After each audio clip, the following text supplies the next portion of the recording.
Iya, permisi Bu. Ya, mari silakan duduk, Mbak. Permisi ya. Ya. Gimana? Duduknya apa sudah nyaman? Sudah Bu. Alhamdulillah baik. Sebelumnya ini dengan Mbak siapa? Saya Anissa Bu. Oh iya, Mbak Nisa ya. Sebelumnya perkenalkan, nama saya Widya, bisa dipanggil Ibu Widya. Baik Bu Lydia. Bagaimana kabarnya Mbak Nisa hari ini? Kabar saya hari ini baik Bu, alhamdulillah. Alhamdulillah. Oh ya, sebelum kesini tadi Mbak Nisa bisa dari mana? Saya sih tadi belum ke sini kuliah Bu Kuliah di mana Mbak Nisa? di Universitas Kejaria di Buana Surabaya. Oh, Unipa itu ya Mbak, yang dekatnya Mall Cito itu ya? Iya, benar, Bu. Ambil jurusan apa Mbak Nisa? Saya jurusan bimbingan dan konseling. Sudah semester berapa Mbak Nisa? Sekarang semester 5 Bu. Semester 5 ya. Berarti 2 tahun lagi ya mau lulus. Gimana rasanya Mbak Nisa di semester 5 ini? Ya gitu sih Bu, berat banyak tugas gitu. Berarti banyak tugas gitu ya. Selain berkuliah, apa ada aktivitas lainnya Mbak Nisa? Saya kebetulan paling kalau pulang kuliah kalau nggak capek gitu ya mungkin nongkrong atau jalan-jalan ke mall sama teman-teman. Tapi kalau sudah capek gitu ya langsung pulang di rumah tidur apa baca-baca cerita atau scroll TikTok gitu sih Bu. Seru ya Mbak Nisa, maksudnya itu masih bisa jalan-jalan gitu sama teman-teman biar nggak capek juga kuliahnya begitu ya. Iya Bu, menghilangkan stres juga sih. Lalu apa ada kesukaan Mbak Nisa gitu?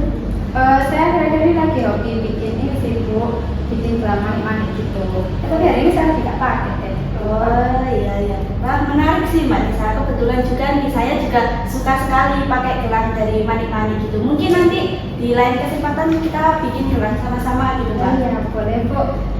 Oke baik, nanti saya kabari lagi ya Mbak Nisa. Oh ya Mbak Nisa, terima kasih sudah datang menemui Ibu. Mungkin ada cerita yang ingin Mbak Nisa bagikan dengan saya? Ini sih Bu, saya itu lagi merasakan kayak ketakutan gitu Bu. Maksudnya ketakutan ini tuh lebih ketakutan kayak pergi sendiri gitu loh Bu. Oke baik, jadi sebelum kita berbicara lebih jauh tentang permasalahan yang sedang Mbak Nisa hadapi, apakah Mbak Nisa sebelumnya pernah mengikuti proses konseling? Belum pernah Bu. Oke baik, izinkan saya untuk menjelaskan sedikit ya terlebih dahulu apa itu konseling ya Mbak Nisa. Iya Bu. Baik, jadi proses konseling itu di mana proses pemberian bantuan konselor yaitu saya kepada konseli yaitu Mbak Nisa untuk membantu memahami dan mengatasi masalah yang dihadapi Mbak Nisa. Dan perlu diingat ya Mbak Nisa ya, untuk semua keputusan, hasil akhir dan keberhasilan semua ada pada tangan Mbak Nisa. Jadi apakah Mbak Nisa dapat memahaminya? Baik Bu, bisa dipahami. Baik, lalu proses konseling itu Mbak Nisa dilakukan selama durasi waktu 30 sampai 45 menit. Untuk durasinya ya, mungkin Mbak Nisa bisa memilih dari waktu 30 sampai 45 menit. 30 menit saja bisa Bu. Bisa Mbak Nisa, untuk hari ini kita lakukan selama 30 menit ya. Oh iya, ini juga Mbak Nisa, dalam proses konseling itu banyak tahapannya, jadi tidak bisa selesai hanya satu kali pertemuan saja gitu. Maka dari itu kita bisa melakukan 2 kali atau bahkan lebih dari pertemuan gitu. Apakah Mbak Nisa bersedia? Iya Bu, saya bersedia. Baik, untuk pertemuan berikutnya Mbak Nisa bisa hari apa saja? Kebetulan ini Mbak Nisa saya bisa hari Senin sama hari Jumat. Hari Senin saja Bu. Oke, baik, jadi hari Senin ya Mbak Nisa ya. Untuk jamnya Mbak Nisa mau jam berapa? Kalau pukul 1 bisa Bu. Pukul 1 siang gitu ya. Oke baik, jadi untuk pertemuan berikutnya apakah Mbak Nisa tetap ingin melakukan konseling selama 30 menit atau ingin menambah waktu Mbak? Kalau tambah 5 menit bisa Bu, jadi 35 menit Bisa Mbak Nisa, jadi kita sepakati dulu ya Mbak Nisa untuk pertemuan berikutnya setiap hari Senin pukul 1 siang dan dilaksanakan selama durasi 35 menit, begitu ya Mbak ya? Iya Bu. Jadi Mbak Nisa sepakat ya? Iya Bu, saya sepakat. Baik, terima kasih ya Mbak Nisa sudah mau untuk menyepakati kontrak konseling. Sebelumnya izinkan saya untuk mencatat informasi dari Mbak Nisa ya, dan bisa diceritakan permasalahan yang sedang Mbak Nisa hadapi saat ini? Jadi gini Bu, saya itu merasa ketakutan gitu Bu ketika sendirian, tepatnya ketika ingin pergi sendiri gitu sih Bu. Sejak kapan ya Mbak Nisa itu merasa ketakutan saat bepergian sendiri? Sejak SMP sih Bu. Berarti itu ya Mbak, sudah cukup lama ya kalau dari SMP gitu ya. Untuk perasaan takut Mbak Nisa akan berpergian sendiri itu munculnya itu pada saat situasi tertentu atau konsisten gitu setiap hari? Ya situasi tertentu sih Bu, ya kayak saat saya tuh harus diharuskan pada situasi harus pergi sendiri gitu Bu. Oke, baik. Lalu mengapa gitu Mbak Nisa itu merasa ketakutan saat berpergian sendiri? Saya itu sering merasa kalau saya sendiri itu takutnya kalau ada apa-apa ketika di jalan, semisal kayak ban bocor atau apa gitu, saya itu tidak bisa mengatasi itu Bu. Saya kan kayak apa ya, bingung sendiri gitu. Oke, baik. Jadi Mbak Nisa ini takut merasa tidak mampu jika ada masalah yang muncul ketika berpergian sendiri, begitu ya Mbak ya? Iya. Lalu seberapa mengganggu masalah tersebut pada diri Mbak Nisa? Cukup mengganggu sih Bu. Jadi saya itu kan jadi sering kayak perginya itu harus ditemani. Jadi saya itu kayak tergantung gitu sama orang lain. Oke, baik. Lalu ketika Mbak Nisa merasa takut, apa yang Mbak Nisa lakukan? Jadi saat saya takut itu biasanya kalau saya lagi di tempat gitu ya sendirian gitu, saya biasanya kayak duduknya tuh nggak tenang gitu Bu, sering tolak kanan kiri kayak di sekitar saya ini aman atau tidak gitu. Terus kalau nggak gitu saya tuh biasanya menyibukkan diri dengan main handphone biar nggak terlihat kalau lagi takut gitu. Baik, jadi yang dilakukan Mbak Nisa ketika sedang ketakutan itu yang pertama tidak bisa duduk dengan tenang, lalu suka memperhatikan tempat yang sedang Mbak Nisa datangi, dan juga Mbak Nisa itu suka menyibukkan diri dengan memainkan barang di sekitar Mbak Nisa agar menutupi rasa ketakutannya Mbak Nisa. Begitu Mbak Nisa? Iya. Baik, lalu dari masalah yang dihadapi Mbak Nisa dari waktu dulu sampai sekarang itu perkembangannya itu bagaimana Mbak Nisa? Apakah semakin menurun atau meningkat atau tetap sama saja? Sedikit menurun sih Bu. Soalnya waktu SMP itu saya benar-benar nggak berani sendirian, kayak ke kamar mandi sekolah aja itu harus ditemani teman saya. Terus juga kebetulan tetangga saya ini kan satu sekolah sama saya, jadi saya sering ngajak dia itu untuk berangkat bersama gitu. Kalau nggak gitu kadang saya diantar. Terus waktu SMA itu sudah sedikit menurun, memang saya itu sudah berani untuk ke kamar mandi sendiri. Namun untuk berangkat sendiri tetap tidak berani. Lalu kuliah ini saya sudah bisa untuk berangkat kuliah sendiri gitu Bu. Tapi kalau untuk pergi jauh gitu masih belum berani. Jadi sebelumnya itu untuk saat ini itu menurun, dan juga sebelumnya Mbak Nisa itu sudah mencoba ya gitu. Sebelumnya usaha yang dilakukan Mbak Nisa untuk mengatasi rasa ketakutannya itu bagaimana? Dulu waktu awal masuk kuliah itu saya pernah coba untuk ngerjain tugas di kafe sendiri gitu Bu. Tapi ternyata saya belum sampai 30 menit itu saya sudah merasa gak nyaman. Terus akhirnya saya telepon teman saya kayak, kamu gimana gitu, samperin aku ke sini gitu. Jadi kayak minta teman untuk menyamperin gitu. Oke, baik. Lalu apakah ada motivasi gitu yang membuat Mbak Nisa itu ingin keluar dari masalah yang sedang Mbak Nisa hadapi saat ini?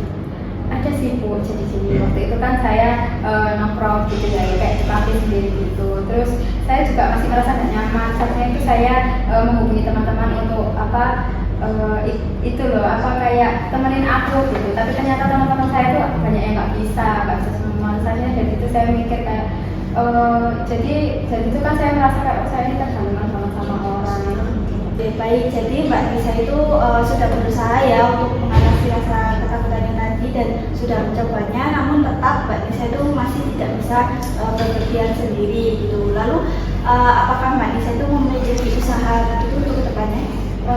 Iya sih Bu, saya ingin kayak memiliki usaha kedepannya itu untuk berani. Jadi saya itu coba untuk ke tempat yang biasanya saya datang sama teman-teman. Jadi saya tuh punya kafe yang biasa saya datang ke teman-teman. Jadi kan itu tempatnya sudah familiar kan buat saya. Jadi saya coba untuk datang ke situ sendiri tanpa teman-teman. Terus saya coba untuk duduk sekitar paling nggak 15 sampai 30 menit lah Bu, untuk bisa merasa menurunkan rasa ketakutan saya itu. Gitu. Saya juga mau pergi ke depannya, saya juga ingin pergi ke tempat yang rada sepi kayak taman yang terpencil di gitu, agar kalau sepi kan saya jadi nggak harus bertemu teman orang-orang gitu sih. Jadi itu usaha yang sangat bagus sekali ya Mbak Nisa, dan saya berharap usaha yang dikatakan Mbak Nisa itu bisa diterapkan dalam kehidupannya Mbak Nisa ya. Iya Bu. Saya yakin Mbak Nisa itu pasti bisa melakukannya. Baik, jadi sebelumnya Mbak Nisa itu pernah berusaha gitu kan untuk mengatasi masalahnya. Akan tetapi Mbak Nisa itu tetap sama saja masih takut untuk berpergian sendiri. Lalu motivasi Mbak Nisa itu ingin keluar dari masalahnya ketika Mbak Nisa itu berpergian sendiri, lalu merasa tidak nyaman dan meminta teman-teman untuk datang menemani Mbak Nisa. Dan teman-teman Mbak Nisa itu tidak bisa datang. Nah dari situ Mbak Nisa bermotivasi agar tidak bergantung kepada teman-teman. Gitu ya Mbak Nisa ya? Iya. Baik. Lalu bagaimana sikap atau cara Mbak Nisa mengontrol diri terhadap permasalahan yang sedang Mbak Nisa hadapi, yaitu ketakutan saat bepergian sendiri? Saya belum tahu sih Bu cara kontrol diri yang bagus gimana. Jadi Mbak Nisa itu masih belum memiliki cara untuk mengontrol diri begitu ya, ketika saat bepergian. Lalu terkait dengan apa yang sudah Mbak Nisa ceritakan, apakah Mbak Nisa memiliki kemampuan untuk modal Mbak Nisa menyelesaikan masalah ini, dan adakah hal yang menjadi penghambat untuk Mbak Nisa dalam menyelesaikan masalah ini? Kelebihan saya itu saya kan suka gitu memperhatikan orang-orang, jadi saya juga mudah bergaul, jadi saya itu banyak temannya gitu loh. Jadi ketika saya ingin pergi sendiri itu saya, maksudnya kalau teman saya nggak bisa, yang satu saya kan bisa minta tolong ke teman yang lain, tapi itu juga jadi kelemahan sih, karena saya jadi lebih sibuk bergantung sama teman itu sih. Baik, Mbak Nisa ini memiliki kelebihan yang Mbak Nisa itu mudah bergaul gitu ya. Itu sebenarnya bagus Mbak Nisa, karena Mbak Nisa bisa bergaul dengan semua orang gitu, semua teman-teman Mbak Nisa. Tapi jika Mbak Nisa tidak memiliki batasan dengan teman-teman, itu juga bisa menjadi penghambatnya Mbak Nisa gitu. Karena ya itu tadi, ketika Mbak Nisa mempunyai banyak teman gitu ya, lalu ketika Mbak Nisa menghadapi situasi apa masalah di situ, Mbak Nisa itu jadi merasa kayak nggak apa-apa atau teman-teman gitu. Nah jadi Mbak Nisa harus memiliki batasan dengan teman-teman gitu ya Mbak. Lalu dari lingkungannya Mbak Nisa, bagaimana, apakah mendorong Mbak Nisa gitu untuk menjadi orang yang takut gitu, atau mendorong Mbak Nisa itu agar Mbak Nisa itu bisa berpergian gitu secara nyaman? Kalau dari keluarga sih itu lebih sering bilang gak apa-apa, coba aja kayak gitu, juga lebih mendorong gitu sih Bu. Terus ya bilang gak apa-apa, coba aja hal baru, itu kan buat jadi perjalanan kamu gitu. Terus kalau teman-teman ya teman-teman itu lebih sering kayak sharing pengalamannya saat pergi sendiri. Jadi saya tuh lebih tahu kan, kita pergi sendiri tuh ya teman-teman saat itu. Jadi orang-orang di sekitar Mbak Nisa itu membantu Mbak Nisa yang untuk berubah menjadi orang yang bisa berpergian sendiri tanpa harus ada temannya. Begitu ya Mbak ya? Iya. Oke, baik. Jadi Mbak Nisa ini memiliki masalah, yaitu merasa takut untuk berpergian sendiri. Itu ya Mbak ya? Yang jauh secara sendiri, dan selalu meminta teman-teman untuk menemani Mbak Nisa pada saat situasi di mana Mbak Nisa itu berpergian sendiri. Karena Mbak Nisa itu tidak percaya diri dengan tidak mampu jika ada masalah yang muncul gitu saat berpergian sendiri. Dan usaha yang pernah Mbak Nisa coba itu, Mbak Nisa sudah pernah untuk nongkrong sendiri gitu ya, tetapi tetap merasa tidak nyaman Dan untuk usaha kedepannya Mbak Nisa ingin datang ke tempat yang sebenarnya itu sudah familiar, yang biasanya Mbak Nisa kunjungi gitu sama teman-teman, dan Mbak Nisa mencoba untuk hidup lebih lama gitu ya. Dan Mbak Nisa juga tadi ingin sekali datang ke tempat yang sepi gitu ya, seperti taman-taman di taman gitu ya. Iya benar begitu Bu. Lalu dari rencana usaha tersebut, apa yang ingin Mbak Nisa capai untuk kedepannya? Jadi saya itu ingin yaitu Bu bisa bepergian sendiri dengan nyaman, dan juga saya itu agar tidak bergantung gitu sama teman-teman. Lalu bagaimana caranya Mbak Nisa itu agar bisa bepergian sendiri? Mungkin saya akan coba untuk jalan-jalan di sekitar rumah. Kayak kan rumah saya itu kan dekat pasar ya Bu. Mungkin ke pasar ketika disuruh ibu beli apa gitu, saya akan coba untuk ke pasar gitu. Terus kalau paling enggak juga yaitu ke tempat yang familiar untuk saya, yang biasa saya tadi sama teman-teman, saya coba untuk datang sendiri dan duduk lebih lama dan lebih tenang, sekitar kayak 30 menit aja lah gitu. Baik, saya senang sekali apa yang akan Mbak Nisa lakukan, yaitu yang pertama tadi mencoba untuk jalan-jalan di sekitar rumah ya, apalagi rumahnya Mbak Nisa ini dekat pasar gitu. Lalu yang kedua, Mbak Nisa akan mencoba untuk datang ke tempat yang familiar yang biasanya Mbak Nisa datangi bersama teman-teman, dan mencoba untuk duduk mungkin sekitar 30 menit gitu ya Mbak ya. Iya Bu, benar. Baiklah Mbak Nisa, terkait masalah yang sudah dibicarakan tadi, sekarang kita akan mencoba menggunakan kontrak perilaku. Apakah Mbak Nisa tahu kontrak perilaku itu apa? Tidak Bu, tidak tahu. Baik, izinkan saya menjelaskan terlebih dahulu ya Mbak ya.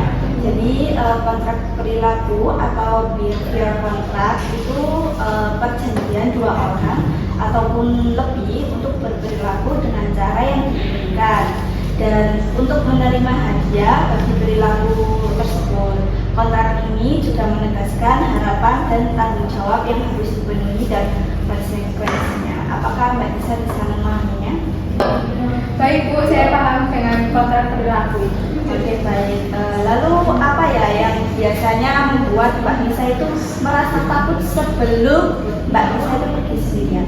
Dulu saya tuh kadang berpikir kalau ketika saya pergi gitu ya Bu, terus tiba-tiba di jalan tuh ada kendala kayak entah itu ban bocor atau kehabisan bensin atau apa gitu, saya tuh nggak bisa mengatasinya gitu loh Bu. Lalu apa yang dilakukan Mbak Nisa jika Mbak Nisa tadi itu merasa takut? Takut untuk pergi sendiri gitu ya. Saya itu biasanya akan membatalkan niat saya untuk pergi itu, lalu lebih memilih untuk diam di rumah, atau enggak paling enggak itu saya meminta untuk diantar dan ditemani oleh teman. Lalu setelah Mbak Nisa membatalkan gitu ya, apa yang terjadi setelah Mbak Nisa membatalkan itu perasaan Mbak Nisa?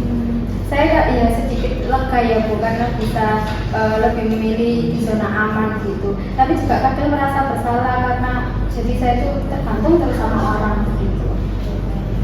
Jadi dari analisis tersebut ya terlihat bahwa perilaku Mbak Nisa itu menghindari gitu ya, menghindari situasi sosial, lalu meminta bantuan ke teman-teman gitu.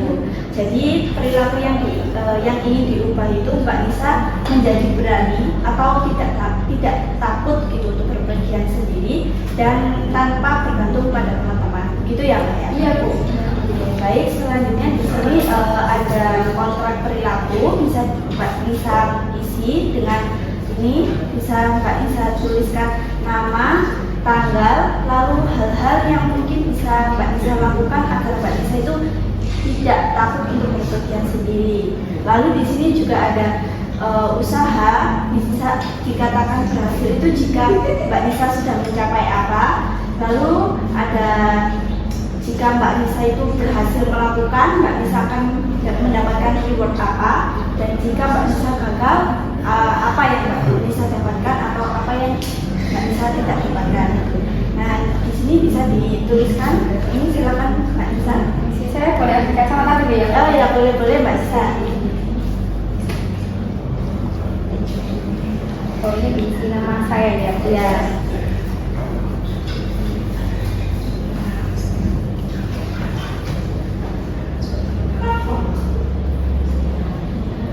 Tanggalnya hari ini ya Bu? Ya, berapa ya? tanggal 7.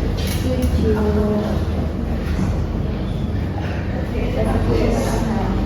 Sama saya hal yang paling mudah hidup Ya, tadi juga Mbak Nisa katakan jalan-jalan mungkin.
Ini rewardnya terserah saya ya.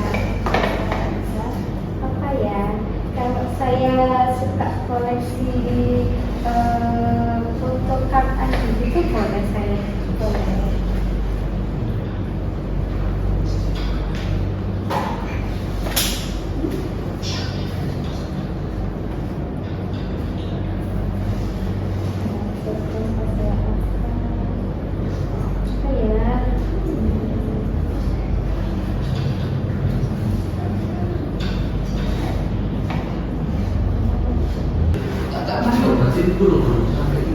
Jadi ini bisa diisi Mbak Nisa tanggalnya. Sekarang ya. Ya. Tanda tangannya juga Mbak Nisa. Oke, sudah ya. Izinkan saya terlihat dulu ya Mbak. Iya, Bu.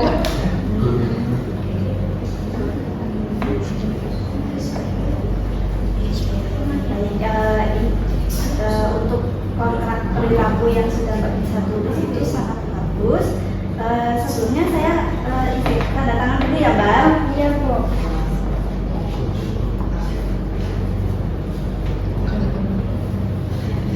Oke, mungkin ini silakan Mbak Nisa bacakan kontrak perilakunya dengan lantang dan tegas ya Mbak Nisa ya. Iya, Bu.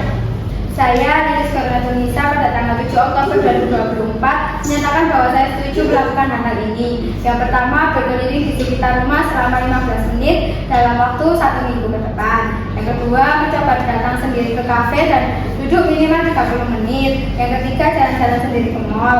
Usaha saya dikatakan berhasil jika saya sudah berhasil untuk jalan-jalan sendiri ke mall. Terus apabila saya berhasil melakukan, saya akan membeli photocard opak ganteng. Dan jika saya gagal, maka saya tidak akan mendapat reward. Baik, terima kasih Mbak Nisa sudah membacakannya.